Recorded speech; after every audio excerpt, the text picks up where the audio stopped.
AHQ continuing esports tradition by banning Azir. They're going for the longest ban streak of a single champion. Mordekaiser would like to catch up, and Gangplank banned again. So out of the last 17 games, 16 of them have had GP and Mord now banned on the red side. SKT broke that trend by banning it blue previously, but what will their last ban be? Yeah, just poor Westdoor, man. Doesn't like playing Azir, bans it all the time, then he gets nerfed, he's like, okay, that's off the list. And then right before World, people start playing it again. So trying to set up for an Elise first pick here. The question is, will SK Telecom let them have it? Or are you going to ban Elise and try and force some potentially deeper jungle pools? Jinx and Fiss are both up, both of which were banned on blue side in the previous game. And final ban will interestingly be the Jinx. Yeah, this gives Bang a Kalista if he wants to as a trade. So now AHQ Esports Cup need to see what do we value more, aggressive AD carry, aggressive jungler. It will be the Elise. I think it's the smart choice overall. But it doesn't really put Bengi in any compromising positions. There's plenty of champions he can play. Yeah, taking that Gragas too, you come in with that initiation, you could break up the fight, which sets up Kalista very, very nicely, just to get a target in that backline, continue to hop around and get the Ren damage in, and it will be the Kalista for Bang. Yeah, the problem is, do you take Alistar away from Wolf? Not really, because it doesn't lane that well into a Kalista. It's like a shotgun lane. You need to kill her in one blow or you're done for. So in that sense, we may just see Albus pick Thresh again, and I like this Thresh, honestly. Combined with Elise, there's a lot of outplay potential. His death sentences were particularly good. Talking about Bang, undefeated on Kalista, still 11-0 in professional play to this point in his competitive history, but the Tristana's up, and a lot of people like that pick into the Kalista. I just love this lane. If you run Ignite on support, Tristana, Thresh, you need to flash aggressively at one point with Thresh to really win that matchup, but you can tear down a Kalista and just out-trade her, because especially since the nerfs, on every auto attack except maybe the first two, Tristana just wins the trade. The only way Kalista wins the trade is an auto Q proc with E on a minion to reset then. And coming into this, it's not just that matchup. Obviously, SK Telecom knows they picked into this matchup in the last game, favoring it themselves, but it's about that dragon control, that objective that SKT really, really likes to play around.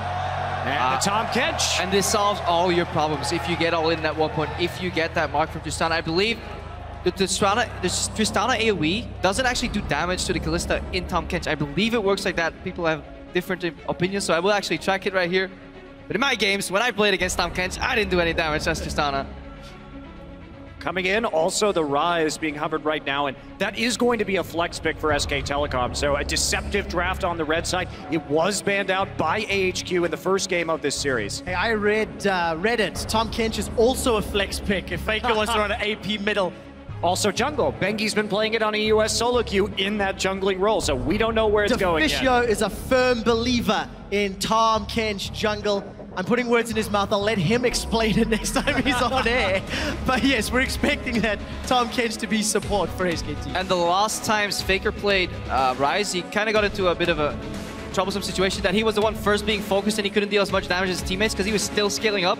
That was like the only negative part about Faker, where he draws all the attention and then dies and his team aces them. Tom Kench now solves that one problem he has, and if it ever gets to late game, he will just blow people up because he's a fantastic laner, especially in terms of positioning with that Rise. He's not afraid to pop his ulti to go aggressive past the minion wave and just start zoning people. Yeah, and we've seen the early kills against Twisted Fate. I mean, it's going to be that coming in from Westdoor. This is a match that Faker played very, very well against Pawn.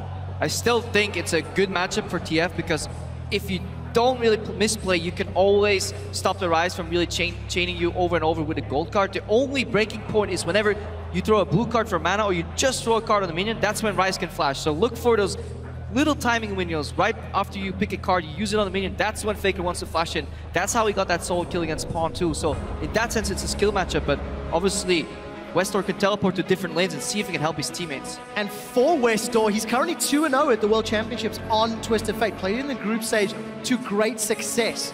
A little bit of time left on the countdown here for Marin. He's currently looking at Gnar, but he swapped to Renekton at the last second. He dumpstered Darius in the group stage on that champion. I like the pick because it's an earlier top laner, an early game top laner, but you have a late game scaling mid laner, so you don't need any more late game security blankets. You just need something to get you to the early game, and we've seen what he can do on our Renekton. And also, this combination of Gragas with Renekton, with Ryze, you have a lot of kill pressure in the lane phase, a lot of single target crowd control. If Bengi throws in an ult in the late game, it's going to bounce people into SKT, Rune Prison, or the Renekton W, and that's going to be it. The single target damage is absolutely crazy. You can really see for SKT how these team fights are going to go. AHQ, they've got the Tristana for fast pushing, but again, another pick composition. They want to skirmish again. AHQ gonna need to get a lot of helping hands in the early game, considering the strength of those side lanes, and also considering how well Marin has already demonstrated a mastery of that Renekton into Darius matchup. Yeah, and Wolf running the exhaust here really good against Tristana because you can just wait until the marks on 3 auto attacks left from completion. Last 3 auto attacks deal less damage, then it explodes, and suddenly your entire all-in gets ruined. I love seeing the Ryze again here too. This is an insurance policy. This is the 3rd game that Faker will be playing Ryze here at this World Championship. You noted that yes, they have the early game top laner, and so they have a very smooth power curve, and Faker can just take over the game should it go to 40 minutes. Yep, heading into the next game right here. Tweet at LoL Esports if you think AHQ is going to win, hashtag AHQ. And if you like us, think SKT is going to take it, hashtag SKT win. Well, we'll find out shortly.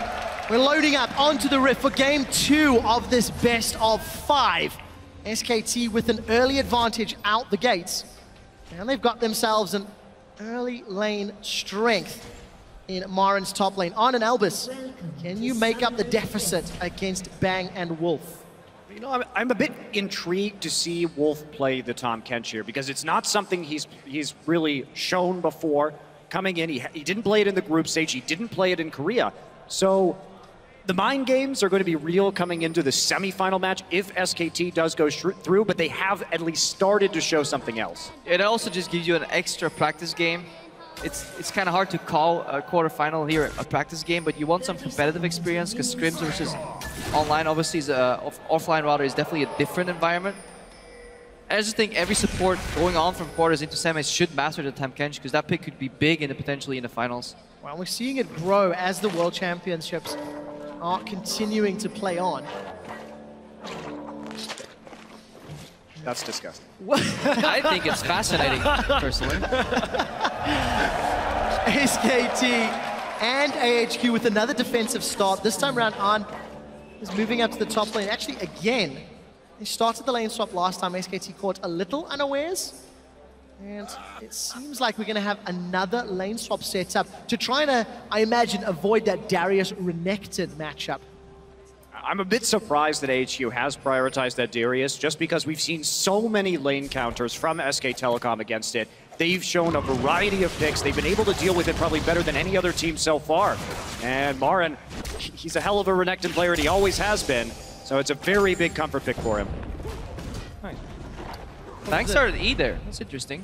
Usually people start W on the Kalista. Did get changed, so you can get less passive stacks there. Wants the E for just maybe some easier push if he was expecting a 2v2.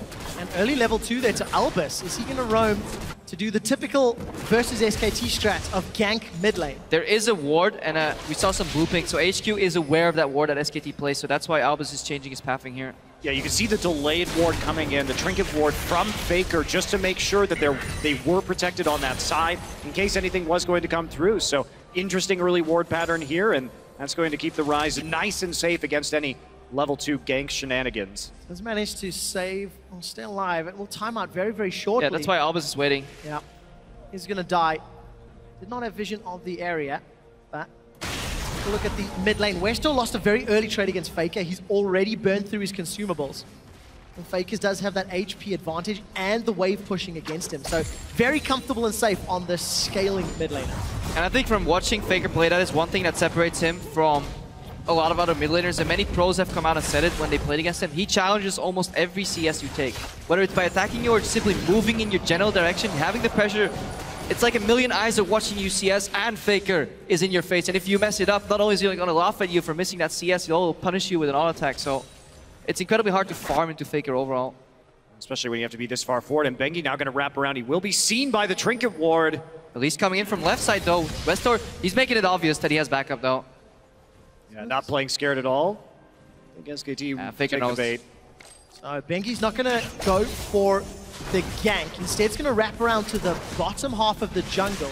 On Albus, as well as Ziv, we're pushing up the top tower. That should fall shortly, as SKT will take down the bottom outer turret. And you can see statistics on the Twisted Fate as well as that rise. Well, it's one of Westor's legendary champions, right? He's been known for playing TF for years and years and years in the time when he's seen. So it's something that he's going to be very comfortable with, but he has to make it work early here because they're going to need a large gold lead to deal with Faker's rise. Come the late game, he is running the teleport this time. He will be a formidable split pusher. And this time, so we see both towers go down here, waves being bounced, but you see Martin doing the smart thing. At the start, when these waves started being bounced off the T1 dive, people did an endless freeze, but they actually met too much resistance from the lanes coming back into defense. So what Martin's doing right now, he knows there are people coming, likely to be on and Albus. So he actually pushed in the wave a little bit so he doesn't deny himself any potential CS. And you could see that reflected in the CS score right now as well. He's at 14, whereas Ziv immediately based to pick up that massive wave in the top lane. Bengi, however, is here for round 2. Body slam is not going to connect. Bengi did not follow it with a flash of his own and gets Westor's. Yeah, but that is huge because Faker is playing very close to that tier 2, and Westor must have a flash in order to really CS in that particular situation. And now we see some movement up into the top side. That's exactly what we were talking about. That's why you push that lane back earlier, because otherwise that massive wave stacks and that freeze actually becomes a massive push against you, and you actually lose all that farm. Look at it. Marin doubling the CS already from Ziv, and Ziv's tower just going down here with the help of those minions. On is going to push down on the bottom, so they may be able to trade. Mountain and Albus going to arrive a little late. Westor also teleported to the mid lane, so he doesn't have that available if a play were to break out. And Marin, has he maybe taken the bait here? Not enough minions to fight. Albus, Ziv, Mountain. It's a party. They want a new pair of shoes, and it's crocodile skin, the make they want. Slice and Dice is available for Marin. Gonna get the stun onto Arn, and slices and dices away. Arn will follow with the rocket jump. Faker teleports in, kills Ziv on the back line, and Marin escapes. You can't make that mistake right there. Faker hadn't even been back to shop yet. He had no items, so that was a very good dive situation. But Marin plays the slice and dice through the lane, and Ziv has nowhere else to go. He has to run through that turret, and Faker just locks him down. With no minion wave under there, he's gonna take a lot of hits. That was one of the sickest plays I've seen. Marin coming back, gonna have to clear that wave.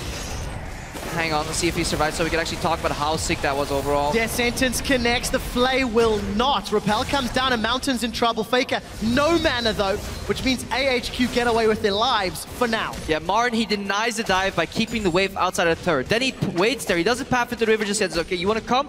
Walk to the tower. Faker collapses, kills somebody, but then Marin, you can slice and dice through somebody, but he stood at the very edge where his slice, his initial first dash would actually just not proc the dice, but he just procced a tiny bit of area of an enemy champion right there to proc the double slice and dice. That was a phenomenal play, just getting out of there, maximizing the distance. And oh, the Sentinel, I don't think it's going to see them. The Death Sentence does! Bang gets caught by a cocoon, and the Flay holds Marin in place. Arn is going low. Marin will not be able to get the kill. It's a double for Bengi. Albus tanks a few turret shots, but should get away alive. you don't rely on Sentinels. You never do. Those things don't see anything. They're broken. They walk in. It's like they're blind. You can call them blind monks. You don't do that. Not living up to their name then. No. So to be fair, twice now Bang has been caught by a death sentence from the bush. And Albus has been standing in, yes, last game and this game, but it results in 2 deaths and a tower for AHQ and a swing in the gold lead. Yeah, this is exactly why you don't do that. I mean, whoop, saw that one coming from a mile away. And then, you know, by the way, if you're an AD carry, you know that there's a chance to be like, I mean, come on, how likely is it that they're still in this rush? I really want some CS. Everybody talks about Faker and Marin farming so well. A bit of a push up here, and there's a stun onto Zip. Zip turns around for a moment, but Bengi's here. The body slam connects. Zip's going low, gets a decimate heal, and flashes forward, finds the lantern. Albus looks for the death sentence, but will not find it. Scores a 3-pointer between the posts. The minion wave continues to get shoved in, but flash burn for Zip. We also have to look at what's going on in the mid lane here. Faker's TP is down, so is Westor's, but his ult is up. You can see that as they start to make that play, Faker begins to push very aggressively into that mid lane to prevent the TP from actually coming through and reinforcements on the top side. Wolf is... Who's in trouble here, actually? It's Mountain, and a quiet taste. Wolf is going to spit him back out. The Repel's got nowhere to go, but Westor wants to help. Cocoon and Goldcard have landed. Bang, flashes forward, now has double buffs. Goldcard will hold him in place for a little while longer, but Bang will find two. Will not be able to get shut down. Kill credit to Wolf with the regurgitate. And SKT just regain control. Yeah, and if you pick TF into a late game scaling matchup, you need to make that first ultimate count. You need to get a kill, potentially an objective in the tower. All Westor does is just sacrifice one more kill to that Tahm Kench here. Really solid play here by Bang & Wolf. Good synergy already. Kalista, Tahm Kench, you can see why it's such an important lane if they can close the gap on you. We saw Origin yesterday do the Kalista Tahm Kench combo. Yep. Somebody alive and falling back with that Fate's Call. Bengi's going to be a bit cheeky to take these Krugs. There was no vision on him. And AHQ none the wiser, losing one of their camps. But lagging a little bit behind in vision here. We haven't seen those Sightstones coming out from the junglers yet. So there's not actually anything you can really take right there. The control really hasn't been grasped yet by either of these teams. And then the problem lies here again, reactive play, reactive Destiny from Westor instead of a proactive play where you really want to set up that gank and you play with incomplete information, then you need to play with respect. If you don't, then you find yourself in situations where you lose your one global, your ticket to a kill, and then SKT picks up another dragon. Easily secured on Albus and Ziv. They're looking for Marin, but they will not go for the dive. There's actually deep vision for AHQ. All the way through the jungle and the lane in the top half, the top quadrant that they decide against. And they're just working with the deep vision they have on the bottom right side of the map. That's why you see Marin go back. At the start, people got cross-mapped very often. Origin for a team actually got cross-mapped sometimes. Faker wants to go in, card goes down, and he pops Westor. Will not be able to find the overload connect as it hits a minion. And that means Westor is forced to flash defensively. You have to be so careful about that. You can't make those kind of errors. He saw Pawn die in a very similar way. You know Faker's not going to take a moment to really pull the trigger on that flash and go after you. And not having a flash on Westor is very consequential because of the single target CC on SK Telecom. It makes him so vulnerable. That is one of the keys to this mid lane. We're talking about Renekton, Rise, Tahm Kench. He has to have that flash up or he's a dead man walking. Yeah. Now, the onus is, it's all on Albus right now to pull him out with Lantern if he gets aggressed upon. You can really see the trigger for Faker right there. Card comes out, instant flash right off. They still will have the support of Albus's Lantern, but nobody from SKT is going to look for aggression there. Instead, they're grouping up to look for vision. AHQ have a momentary numbers advantage. Flash over the wall from Bengi, instantly gets devoured by Wolf. And another Destiny. Yeah, and you have to, SKT, they see just Gragas getting caught out right there, and they take no risks. Flash over, go straight into Tahm Kench, run away, and that denies any follow-up by AHQ. They put themselves in a risky situation, but they instantly back out. Tongue lash onto On. Wolf with Bang, or Bengi rather, just behind him. Bang is down in the bottom lane. The teleport's coming in here. Let's take a look what AHQ can do. Faker's charging up that passive and expended the TP. Deep vision gained, but not a lot more, but it does allow them to loop around, do the same play again, and punish AHQ in the future. I mean, it wasn't the greatest TP, obviously. It was a reaction to Wolf getting hooked, but they still have the pressure. They get more wards down there. They're able to push up to the tier 2 and start to get some damage down onto that mid lane turret. So the TP is expended, but they are getting something for it. Yeah, the main matchup here that is really faltering for HQ is Westor against Faker. 0 proactive TPs, 0 proactive Destinies, 2 for 2 used. SKT force a fight when they're all relatively close to back each other up. Every time any member of SKT takes a risk, except Bang maybe facing a rush, there's already somebody ready to help him on the map. You see Bengi go in, he has backup. You see Wolf go in, Bengi backs him up. They're working as a team. Yeah. Doing it again. Well, there's no real way for AHQ to get to this mid turret quickly, so they're going to take a lot of damage, may not actually lose it because SKT Siege isn't that great with a Rise Kalista. So they can't stick on it while the minion wave gets thinned out. The Luckily for SKT, there's a ward very deep in AHQ's jungle. Mountain's trying to clear out what he can. And with Marin having teleport available, he continues to push top. While Arn is pushing out the bottom lane. But again, SKT, they're just laying a SKT flag in AHQ's jungle every single time they push forward. And unlike last game, now what we saw last game was that while SKT was dominating the bottom side of the map, we did see AHQ reciprocate by taking over the opposite side of the jungle. This game, there's virtually no wards on the top side for AHQ, so their counterplay options are severely limited right now because they literally have no information. Yeah, and SKT doing a phenomenal job just shrinking the map, and Destiny just becomes worse and worse the harder the map shrinks overall, because you can't find an opening to a side lane where you can then 2v1. Even if Destiny's in right now, there's always another member from SKT close enough. And the reality of Twisted Fate is if you can't get deep wards in, if your team can't get deep wards in, when you start to want to combat the Dragon and the Baron, Destiny then has to be used just to see where the hell the enemy team is, and that becomes a major problem that you're using it for vision only. And it brings 0 combat stats to that fight around Dragon, so you work, vision is your advantage, and knowledge is power and all, but if you don't have any vision, you go down with, compare the ultimate from Faker to a Destiny and Dragon fight, that alone spells out the entire way that fight's gonna play out. Luckily for AHQ, this wave pushing bottom has brought a little bit of vision in the jungle. Unfortunately for AHQ, SKT have started to clear that out already. 1 minute and 20 seconds until this next Dragon spawns. SKT secured the first one, and Faker's just going to use that desperate power to shove the wave in as quickly as possible. Even going to get Westor to TP again, not proactively, defensively. Yeah, and it's so frustrating for AHQ. Whenever they clear a pink ward, 2 more take its place. Hail ward drop. Hail ward drop. I want one of those. I assume as a support player you'd love that item. Yeah. Just double up every whenever you lose one, your Sightstone just gets 2 wards back, right? Balanced. Makes for very exciting games against WE. Not difficult to deal with at all. So, AHQ, what have they done for the last minute? They shoved in the bottom wave, defended the mid tower, but it's very clear they want to make a play around this Dragon. It's just become a ward war for information. SKT doesn't really need this Dragon. They've gotten #1. They're scaling. Westor caught out a little bit. Or maybe the other way around. Bengi, in fact, in a little bit of trouble. Albus has flash. Good explosive cost, but the satchel rather, will secure the kill. So numbers advantage to AHQ. Westor is low on mana. If a fight continues to break out, Ziv has arrived. Fate's Call now pulls the Catfish in. A big tool to keep Wolf alive is no longer available, and AHQ may make a play for the Dragon. AHQ did a really good job of pushing up all the lanes before that happened. SKT still around the side. Here comes the ult from Tom Kench. Let's take a look.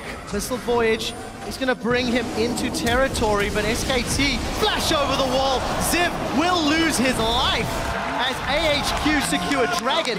SKT may be able to get a tower out of the deal as well, so advantage SKT.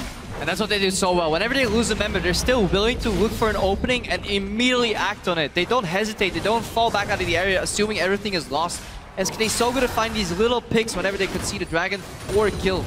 Well, and they don't need that Dragon either. With Dragon #1, they have the scaling advantage in this game. Faker already has 2 kills. He's been up in CS this entire game, and he is scaling with the tier with the Rod of Ages. So the fact that he is winning his lane right now, and that we're seeing approximate parity in gold, indeed SKT a little bit ahead. There's no Dragon snowball quickly here for AHQ. So this is a good situation for them to be in. There's no need to fight that Dragon, especially after Bengi gets picked off.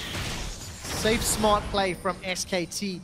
This time around, Westor does not have the same CS disadvantage that we saw from game 1, despite the fact that he's been flashless multiple times. The only problem is he spent all of his time on the back foot defending his farm, and now Westor may get caught out. He's in so much trouble. Bengi has been pinged out, but there's no play left for Westor to get out of here. No, there is not. The barrel comes out from Bengi. A body slam is going to be enough. The kill will get secured by Bengi. 2 assists for SKT. Yeah, Bengi doesn't go in with the body slam either, because that is the only way that Westor can get out, flashing over the body slam. So he just holds, waits for it to force flash, then chases with body slam. Luckily, Kench was waiting too. Here's Faker though. Gentlemen, there's a fight on 2 fronts because Arn's in trouble down bottom. Ziv's caught out in the middle. Here comes Bang with the red buff. Fate's Call holds Ziv in place. On gets away alive, but Ziv cannot say the same. Yeah. Bang says, licky tongue, I choose you. Now faces Steam Rocket in the mid lane. Oh boy. Where is the Pokeball, the Pokemon Master Callista skin, Crepo? He's waiting. That's right, it's gonna get that copyright anytime now. Pretty sure that's gonna work out. Please? SKT, 6 kills to 3. They've got a 3,000 gold lead, a tower advantage, even on dragons, and content to play the scaling game. There's Ziv getting caught once more. Yeah, body slam flash. Bengi, so far in this game, has been doing a lot of body slams, but not flashing after, just to force enemies flash. This time he really wants to commit to Ziv. Perfect combo, and you can see how hard it is for Ziv to get out of there. He's so confused that he actually flashes into the wall too, adding some insult to injury. Well, he wasn't even that far out either. It's hard to... He was playing on the far side of the lane, away from Bengi, where he knew Bengi was. He wasn't that far out from the turret, and he didn't know that Bang was running down the mid lane right there. So very well executed play, but you have to hit that flash body slam before, and then straight into the ultimate. So he wasn't even playing dangerously in that situation. Just got outplayed on the map by SKT. It seems to be the story of everybody that plays against SKT. Despite momentary glimpses of positive play from AHQ, just can't keep that up. I mean, it's not only here at the World Championship, right? It's in Korea too.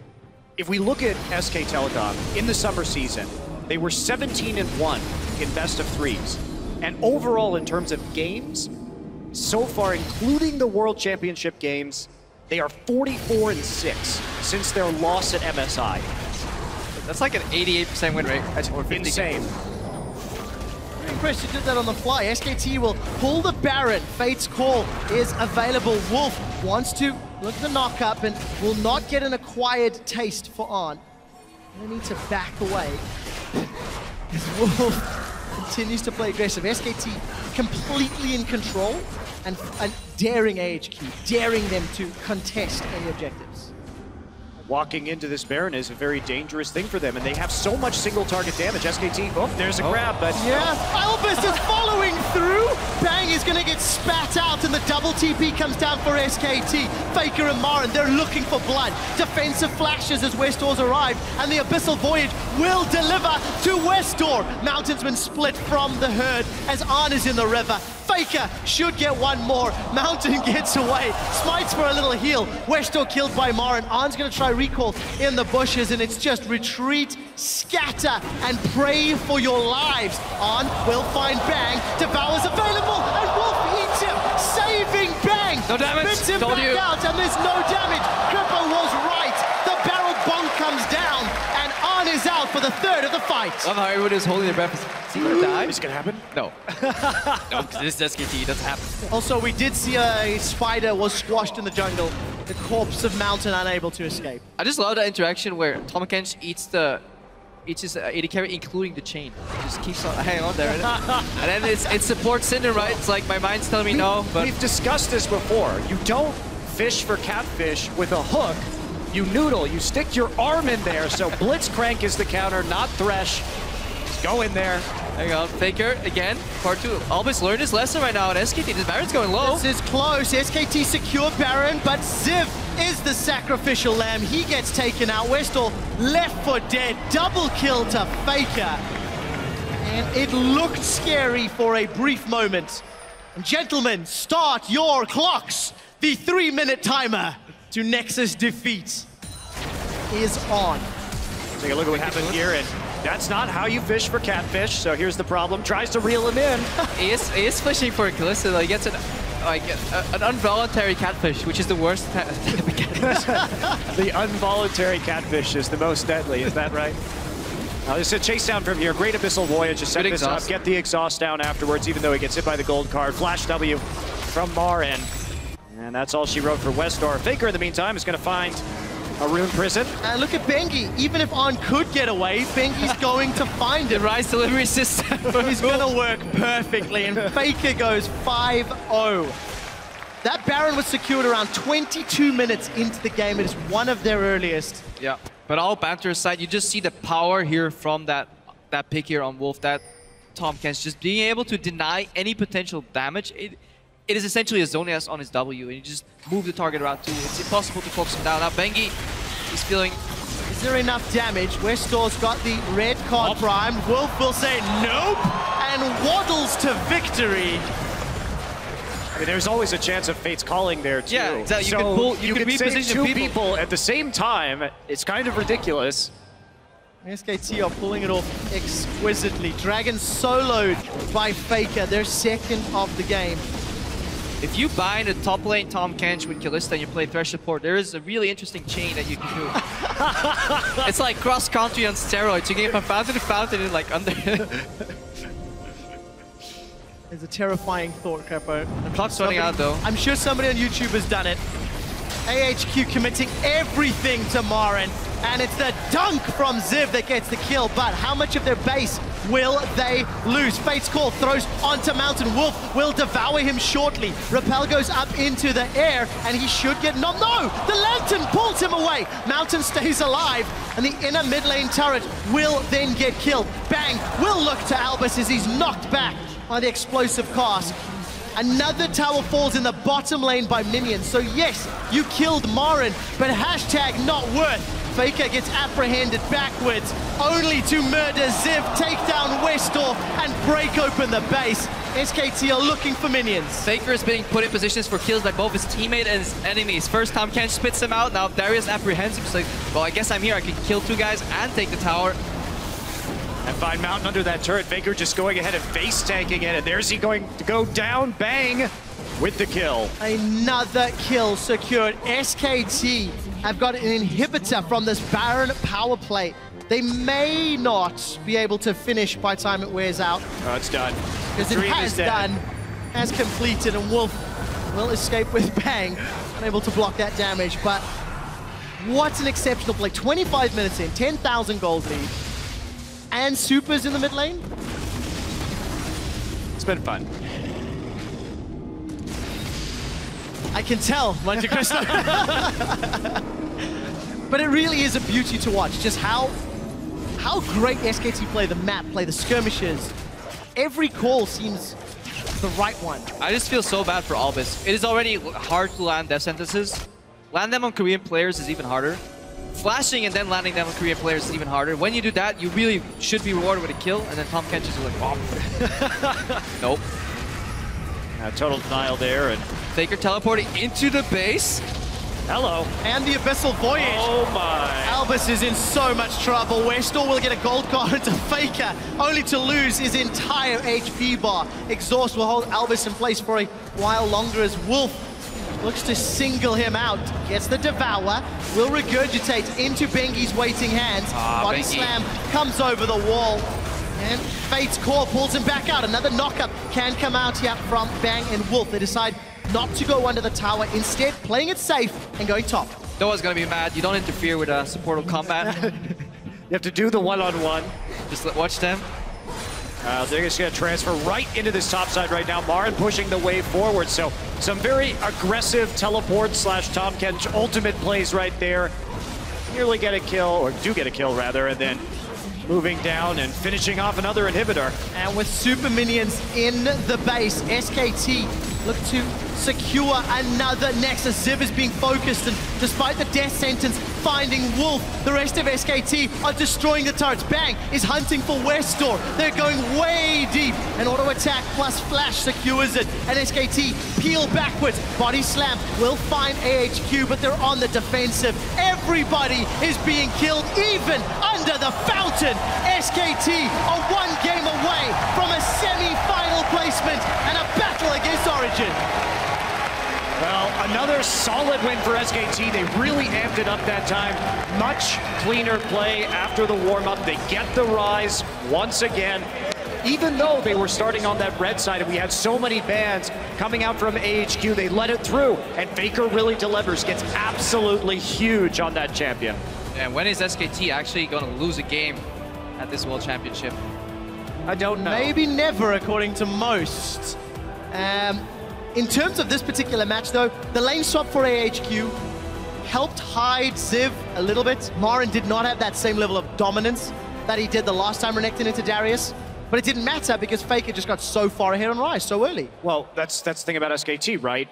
someone else steps up. We've seen what happens in the group stage when Faker is focused down early. Marin gets massive. He's the one who's carrying the game. If everything doesn't go to plan, if they don't get that Renekton Darius 1v1 and start snowballing early, well, Ryze is there in the mid lane. Again, the insurance policy, he gets big, the game is over. Also, AHQ is simply not playing to their strengths. They're running a double teleport composition with a TF ultimate. That is triple global, and they're just not utilizing it to make any proactive picks here overall on the map. So the first two Destinies both were reactive. Once with full vision, he actually still poured it in and died to a 2v2 there. Really well played, obviously, by Bang and Wolf, but you have to question Westor in terms of champion picks and the way he's utilizing him. If he wants to go full-on Assassin, pick Ignite, try and 1v1 Faker. Many have tried, many have fallen, but at least you did something. There's only one chance left, potentially. And if AHQ want to stand a chance, they have to pull off a magnificent reverse sweep to break down the 2-0 that SKT have earned.